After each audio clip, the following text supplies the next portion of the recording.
Lanjut nih Gebrakers, Daniel Spellbound Part 2. Yang belum nonton part satunya, link di atas atau di deskripsi ya bre ya. Jangan lupa juga subscribe. Di sini subscribe gratis, khusus buat kalian. Spesial lah pokoknya mah. Pakai telur. Yuk tanpa banyak alewah di awal, kita kedar aja langsung ke filmnya. Setelah kemarin semua orang-orang yang berada di warung remang-remang menjadi emas kecuali si Daniel sendiri, dan dia akhirnya mendapatkan token tukang perahu, di mana ulah dari semua itu ternyata oleh seseorang yang sempat dibicarakan oleh si Piston sewaktu dalam sel, yaitu Victor Albrecht. Mr. Spellbound, I need to have a word with you. Ternyata dia punya maksud tersendiri kenapa tidak membuat si Daniel jadi emas, sebuah percakapan ajakan pada si Daniel supaya bergabung dengan Liga Alkemis, karena melihat potensi pelacakannya yang mampu menemukan dan mencuri mawar pugu. Mereka menginginkan si Daniel untuk jadi pelacaknya, yang tidak lain tujuannya adalah untuk telur Gripon. Si Victor juga menjelaskan selama berabad-abad Liga Alkemis selalu beroperasi secara diam-diam, namun karena si Primus dan para petugasnya yang selalu ingin menghentikan mereka, membuat kami, Liga Alkemis, harus menunjukkan diri. Di tengah percakapan, terdengar suara tukang es krim yang membuat mereka semua terheran-heran kenapa ada tukang es krim di sini, dan ternyata si Lucy datang menyelamatkan si Daniel dengan mobil es krimnya yang merupakan mobil Intel Biro. Sempat dikejar oleh anak buahnya si Victor dan sempat juga terjadi bersih tegang antara mereka. Namun pada akhirnya si Daniel dan kawan-kawan berhasil lolos dari kejaran. Sedangkan di warung remang-remang, anak buah si Victor melapor kalau si Daniel berhasil kabur dengan mobil es krimnya. Shall we continue our pursuit? No, I have another idea. Kembali ke si Daniel, mereka yang sudah tidak aman lagi karena sudah berurusan dengan Dark Mage. Jadi menurut data, Dark Mage atau Victor Albrecht adalah orang yang sama ya bre ya, dan dia adalah pemimpin Liga Alkemis. Maka dari itu kita harus cepat ke gurun di Fata Morgana untuk bisa menemukan telur Gripon. Namun itu disangkal si Daniel karena belum saatnya untuk ke sana. Kita harus menemukan Ratu Duyung Shanghai terlebih dahulu untuk mendapatkan sebuah kunci berupa permata istimewa yang bernama Emerald Duyung. Dan itu alasan kenapa para pelacak selama ini tidak bisa masuk ke Fata Morgana. Hal itu dia ketahui dari sebuah buku peninggalan ayahnya. Diceritakan juga asal-muasal Emerald Duyung bahwa pada zaman dahulu kala, gurun dan lautan berperang selama bertahun-tahun. Tidak ada yang bisa mengungguli satu sama lain dan semua berubah saat Raja Serangga dari gurun melihat Ratu Duyung. Mereka jatuh cinta pada pandangan pertama. Sang ratu berusaha mengelak tapi sang raja berhasil mencuri hatinya, dan peperangan pun berakhir. Sang raja meninggalkan sebuah cincin emerald pada sang ratu sebelum mereka berpisah sebagai bentuk cintanya. Setelah saat itu, Ratu Duyung tidak pernah terlihat lagi, tapi ayahnya si Daniel menulis kalau dia bersembunyi di bawah perairan terbuka di Shanghai. Ayahku kabita mobil gitu, kemana-mana tinggal dipikirkan. Sampai ke tujuan dengan menggunakan bau token perahu, si Hogi melacak si juru kemudi, satu-satunya orang yang bisa mengantar kita ke tempat sang ratu. Ta-da! And here we are. Setelah sampai di lokasi bau si tukang kemudi yang berasal dari sebuah toko, ketika mereka hendak masuk, tiba-tiba ada si Budran juga di sana. Kalau dari tatapannya mah tatapan jahat ya bre ya. Sepertinya dia sudah disewa sama si Victor. Excuse me, miss. Are you the boatman? Itu dia si juru kemudinya yang langsung mengantar mereka setelah diberi token menggunakan seekor katak raksasa untuk bisa sampai ke tempat di mana Ratu Duyung berada. Setelah sampai, ternyata tidak semudah itu.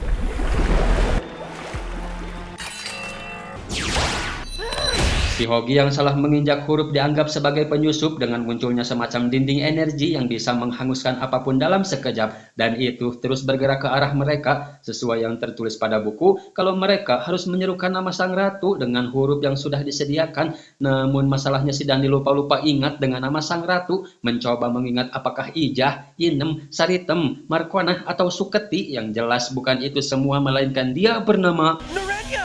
Dan mereka pun merangkai nama Nurenya dengan huruf Duyung yang juga sama-sama ingat pohonnya. Namun dikarenakan ini film mereka yang sangat-sangat mustahil bila mereka akan gagal di sana. Setelah berhasil melewati rintangan tadi, terdengar suara di sana bahwasannya orang yang memiliki kekuatan sihir tidak bisa masuk ke sana, dan di antara mereka bertiga hanya si Danilah satu-satunya yang tidak memiliki sihir. Itu pun harus menghapus tato biro terlebih dahulu. Sempat ditolak si Lucy karena takut si Daniel akan kabur setelahnya, namun tidak ada pilihan lain selain menyetujuinya.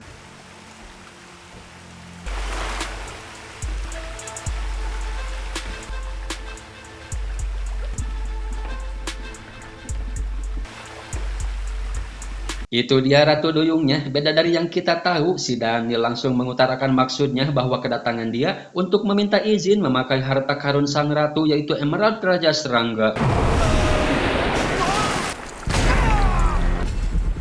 Or we can figure something else out.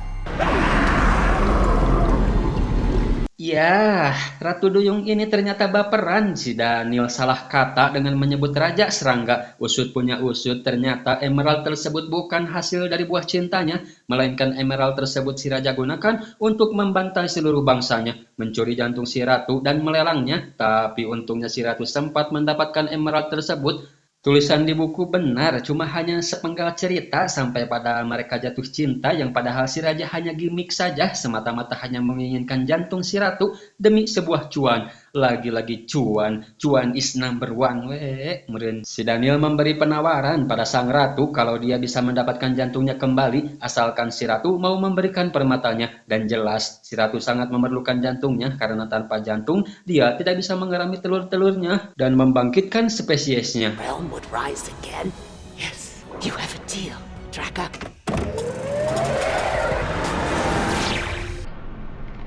Saat sudah sampai, si Tison muncul di sana, mungkin atas perintah Biro, jadi informan Biro, gitu aja nama si Tison. Dia menjelaskan sebuah strategi untuk misi ini yang harus dikerjakan secara tim, di mana dia sudah mengaturnya dengan memberitahu si penjual bernama Kel bahwa akan datang seorang pemburu Gorgon yang diperankan oleh si Lucy bersama babinya untuk membeli sebuah peralatan baru, sedangkan si Daniel sendiri akan menyelinap untuk mencari jantung sang ratu. Welcome!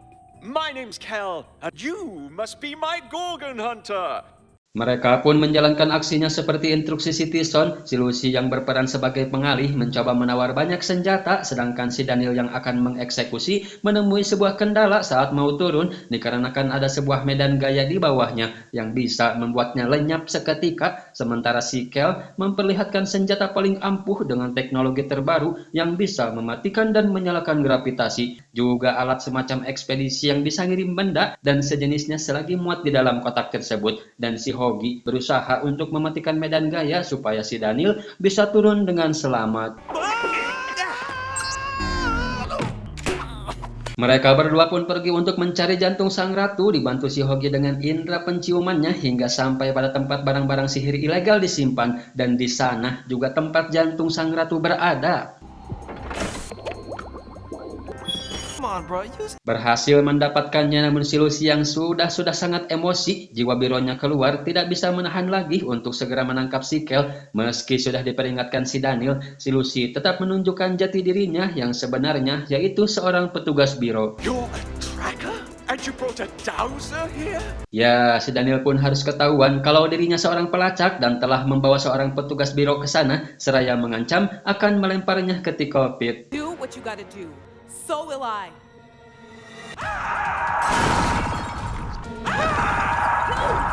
Selagi memasukkan jantung si ratu ke dalam mobil, terlihat dari sana si Lucy yang kewalahan menghadapi si Kel. Si Hogi berkumandang untuk segera menolong si Lucy, namun ditolak si Daniel karena membantu biro untuk menutup pos luar itu bertentangan dengan prinsip pelacak. Right, guys?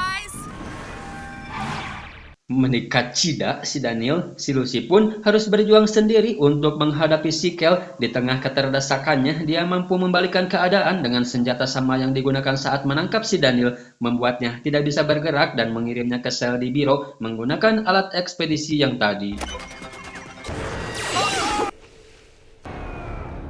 Sementara si Daniel yang sudah sampai terus diperingatkan si Hogi supaya kembali untuk menolong si Lucy karena dia teman kita. Namun itu kembali disangkal si Daniel kalau si Lucy adalah seorang petugas, bukan teman atau rekan. Dan kita sekarang sudah bebas dari biro maupun si tukang roti. Kita bisa jadi OKB dengan cara menjual telur gripon dengan penawaran tertinggi. Rupa-rupanya jiwa pelacak si Daniel sudah bergejolak, bray. You're a real jerk, Daniel.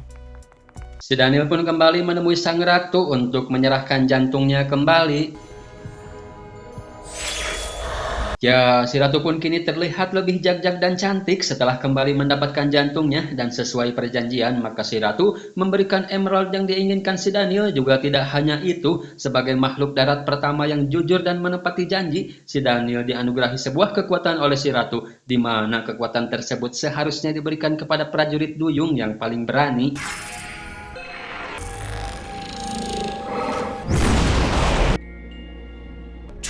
There's nothing more valuable than friendship. Keluar dari sana, si Daniel yang sudah sedikit sadar karena kata-kata si Ratu tadi mendapati si Hogi yang sudah ditawan oleh si Burden mengajaknya barter dengan emerald yang baru si Daniel dapatkan. Si Daniel yang telah mendapatkan kekuatan berani melakukan perlawanan pada seorang pelacak terkuat sekaligus penyihir, namun sayang si Daniel belum mampu menandinginya dan si Burden merusak mobil es krimnya serta pergi membawa si Hogi yang sudah menelan emeraldnya. Dan tidak lama dari itu muncul si Lucy ke sana menggunakan alat ekspedisinya si Kel. Dan si Daniel menjelaskan kalau si Burden telah disewa si Dark Mage. Dia membawa si Hogi dan emeraldnya bermaksud akan pergi, tapi si Lucy mendapati teleport yang sudah rengek karena tanpa teleport mereka tidak bisa pergi sesuka hati dengan cepat. Dan itu disebabkan oleh si Burden. Begitu juga dengan alat komunikasinya yang sudah tidak berfungsi, membuat mereka tidak bisa melakukan apapun kecuali menggantinya dan harus menemukan Gremlin. Sebagai seorang pelacak, tentu si Daniel tahu bagaimana cara menemukan Gremlin, namun dia butuh boton sihir si Lucy sebagai pancingan karena Gremlin sangat tertarik dengan gawai dan teknologi.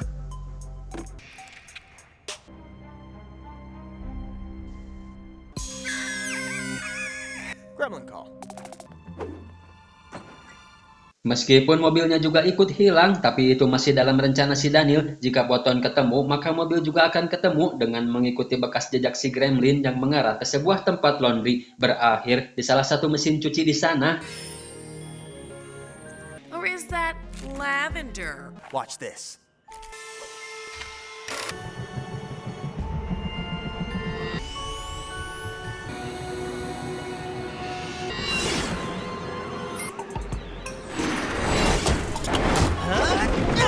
Ya, itu dia para Gremlin, si ahli mekanik dan teknologi. Si Lucy yang menginginkan botonnya kembali seraya menghampirinya dan minta dikembalikan. Tapi yang terjadi... Mereka bermaksud akan menjadikan si Daniel dan si Lucy sebagai makanannya, yaitu belum jelema. Tapi untungnya satu Gremlin tertarik dengan benda yang ada di lengan si Daniel, membuat kekuatannya jadi aktif dan bisa melepaskan si Lucy.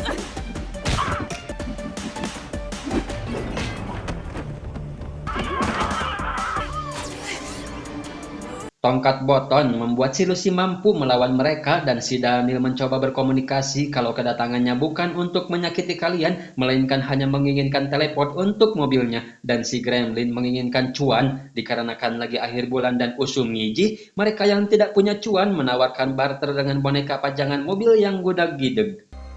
So, we good?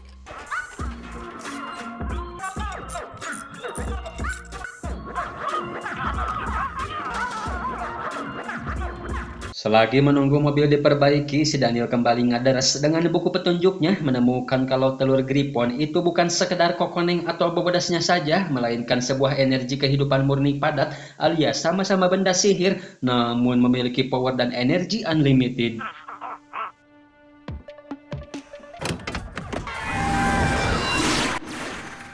Lanjut part 3. Hati ini untuk siapa? Hanya untuk Bebeb. Hati ini untuk siapa? Hanya untuk Bebeb. Yang penasarin silahkan komen dan subscribe. Yang tidak penasarin harus komen dan subscribe. Pantun yang sangat membagongkan.